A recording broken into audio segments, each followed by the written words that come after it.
Hello and welcome to easy grammar.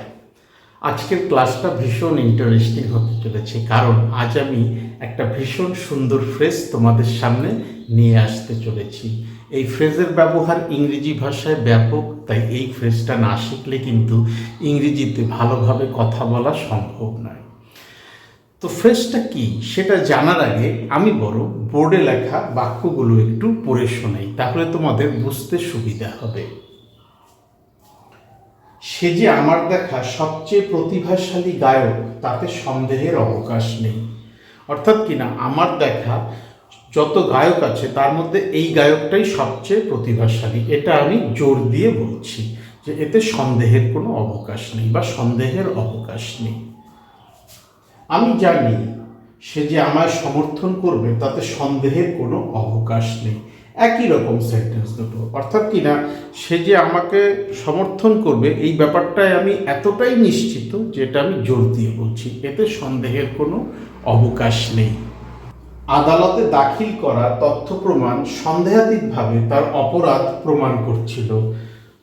আদালতে উকিল যে তথ্য প্রমাণগুলো পেশ করেছে তা দিয়ে বোঝা যাচ্ছে অভিযুক্ত ব্যক্তি অপরাধী, এতে কোনো সন্দেহ নেই, এই ব্যাপারটা নিশ্চিত করে বলা যায়। আমি তোমাকে নিশ্চিত করে বলতে পারি সন্দেহাতীতভাবে এই পণ্যটি বাজারের সেরা। যে পণ্যটা আমি কাউকে দেখাচ্ছি, দেখিয়ে বলছি যে এই পণ্যটা বাজারের সেরা, এটা আমি নিশ্চিতভাবে বলতে পারি। তো এইখানে যে বাক্যগুলো আমি পড়লাম তাতে একটা জিনিস কিন্তু ভীষণ পরিষ্কার। আমি যেটা জানি সেটা কোনো ব্যক্তির চরিত্র সম্পর্কে হোক, কোনো বস্তুর বৈশিষ্ট্য সম্পর্কে হোক, বা কোনো ঘটনার সত্যতা অথবা অসত্যতা সম্পর্কেই হোক, সেটা যে সত্য সেটা একেবারে নিশ্চিত, এই ব্যাপারটা আমি জোর দিয়ে বলতে পারি। আর ঠিক সেই কারণেই আমি সন্দেহের অবকাশ নেই, সন্দেহাতীতভাবে এই শব্দগুচ্ছগুলো ব্যবহার করেছি বাক্যে। আর এই ব্যাপারটাই যখন আমি ইংরেজিতে প্রকাশ করব তখন আমি একটা ফ্রেজ ব্যবহার করব, আর সেই ফ্রেজটা হচ্ছে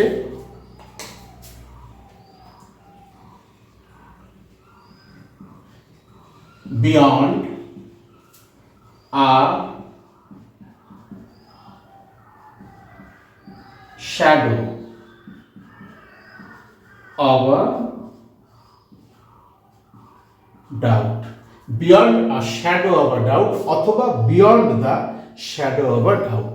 এই beyond the shadow of a doubt অথবা beyond a shadow of a doubt এই ফ্রেজটা দিয়ে আমরা বোঝাতে পারি যে যে ঘটনার সত্যতা অসত্যতা সম্পর্কে আমরা যা জানি, কোনো বস্তুর বৈশিষ্ট্য সম্পর্কে আমরা যা জানি, অথবা কোনো ব্যক্তির চরিত্র সম্পর্কে আমরা যেটা জানি সেটাই সত্য, এবং এটা আমরা জোর দিয়ে নিশ্চিতভাবে বলতে পারি।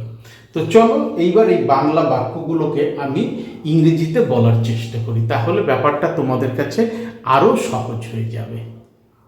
সে যে আমার দেখা সবচেয়ে প্রতিভাশালী গায়ক, তাতে সন্দেহের অবকাশ নেই। সন্দেহের অবকাশ নেই এই অংশটা আমি আগে লিখব, আর যেহেতু এই অংশটা আন্ডারলাইন করা তোমাদের বুঝতে অসুবিধা হবে না যে এই অংশটাই আমি এই ফ্রেজটা দিয়ে প্রকাশ করব। তো চলো শুরু করা যাক।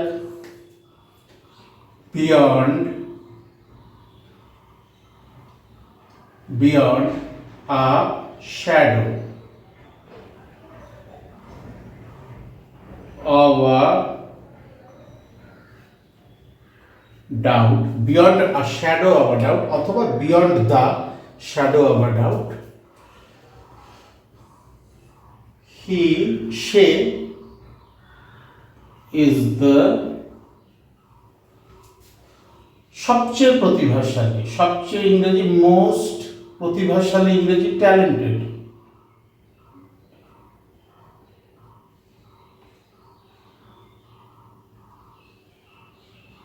সিঙ্গার, গায়ক ইংরেজি singer. Beyond a shadow of a doubt, he is the most talented singer. আমার দেখা অর্থাৎ কিনা যতদূর আমি দেখেছি। I have ever seen, beyond a shadow of a doubt অথবা beyond the shadow of a doubt, he is the most talented singer I have ever Singh. এই সিঙ্গারের জায়গায় তোমরা মিউজিশিয়ান ওয়ার্ডটাও ব্যবহার করতে পারো, তাহলে শুনতে আরো ভালো লাগবে। ফ্রেজের নিচে আমি দাগ দিয়ে দিলাম, তাতে আমাদের বুঝতেও সুবিধা হবে বাংলা বাক্যটার ঠিক কোন অংশটা আমরা beyond the shadow of a doubt ফ্রেজটা দিয়ে প্রকাশ করছি। আমি জানি সে যে আমায় সমর্থন করবে তাতে সন্দেহের কোনো অবকাশ নেই। প্রথম বাক্যের আন্ডারলাইন করা অংশটায় কোনো শব্দটা নেই, কিন্তু দ্বিতীয় বাক্যে আছে। তো আমাদের কি কোনো শব্দটার জন্য একটা আলাদা ওয়ার্ড আনতে হবে এই সেন্টেন্সে? না, কোনো দরকার নেই।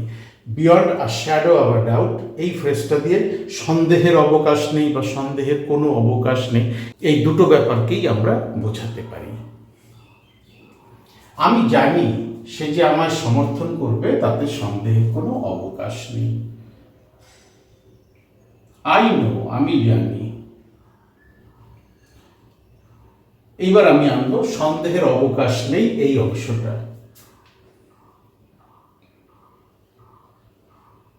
বিয়ন্ড আ শ্যাডো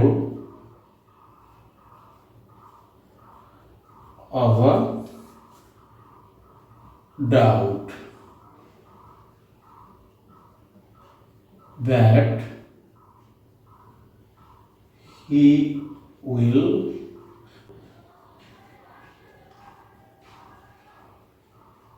আর কাকে সাপোর্ট করবে? আমাকে সাপোর্ট করবে। I know beyond a shadow of a doubt that he will support me. আমি জানি সে যে আমায় সমর্থন করবে তাতে সন্দেহের কোনো অবকাশ নেই। তাই আমি আবার এখানে beyond a shadow of a doubt এই অংশটাকে আন্ডারলাইন করে দেব, তাতে আমাদের বুঝতে সুবিধা হবে। আদালতে দাখিল করা তথ্য প্রমাণ সন্দেহাতীতভাবে তার অপরাধ প্রমাণ করছিল। আদালতে যে তথ্য প্রমাণ দাখিল করা হয়েছে তাতে অভিযুক্ত ব্যক্তি যে অপরাধী এতে আর কোনো সন্দেহ নেই, সন্দেহাতীতভাবে তার অপরাধ প্রমাণ করছিল। আদালতে দাখিল করা তথ্য প্রমাণ দি এভিডেন্স, যে তথ্য প্রমাণ আদালতে পেশ করা হয়েছিল।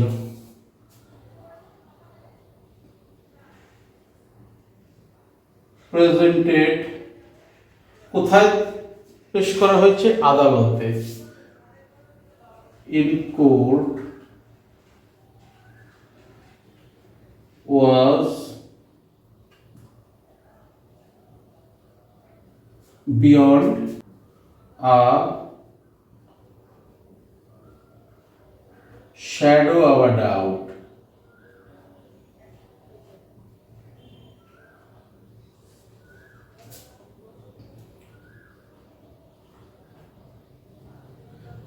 কি প্রমাণ করছিল? তার অপরাধ প্রমাণ করছিল সন্দেহাতীতভাবে। Proving his guilt.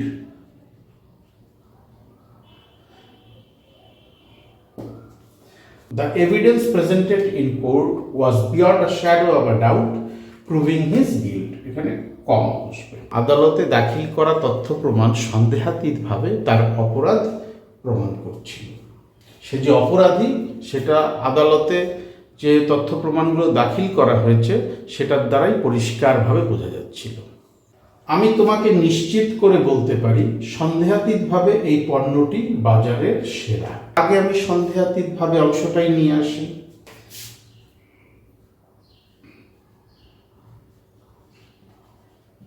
Beyond a shadow of a doubt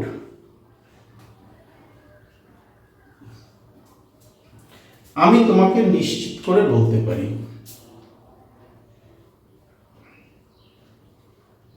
I can assure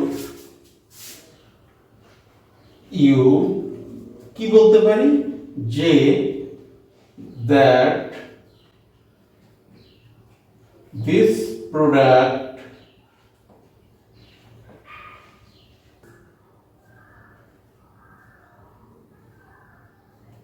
best on the market. Beyond a shadow of a doubt, I can assure you that this product is based on the market. অথবা I can assure you beyond a shadow of a doubt that this product is based on the market. দুভাবেই লেখা যায়। এইবার তোমরা এই বোর্ডের একটা screenshot নিয়ে নাও। এই স্ক্রিনশটটা একটা রেফারেন্স হিসেবে রেখে দিলে কথা বলার সময় তোমরা যখন নিজেদের ভেতরে প্র্যাকটিস করবে, কোথাও আটকে গেলে একবার দেখে নিতে পারবে। আর এই ফ্রেজের ব্যবহার ভীষণ সহজ, যেটা আমি আগেও বলেছি। তোমরা নিজেদের মধ্যে প্র্যাকটিস করো, যত প্র্যাকটিস করবে ফ্রেজের ব্যবহার তত ইজি মনে হবে। আর তোমরা যখন এই ফ্রেজের ব্যবহার সঠিকভাবে করতে পারবে বাক্যে, তখন কিন্তু তোমাদের ইংরেজি হবে ভীষণ সুন্দর। আর তারপরেও যদি কোথাও কঠিন মনে হয় আমার ভিডিওর কমেন্ট সেকশানে লিখে পাঠাও। যাই হোক, কোথাও আটকে টাটকে গেলে বা কঠিন মনে হলে আমার ভিডিওর কমেন্ট সেকশানে লিখে পাঠাও, অথবা ভিডিওর ডেসক্রিপশন বক্সে আমার ইমেল অ্যাড্রেস দেওয়া আছে, চাইলে সেখানেও যোগাযোগ করে নিতে পারো। Thank you so much for your time and attention and have a nice day.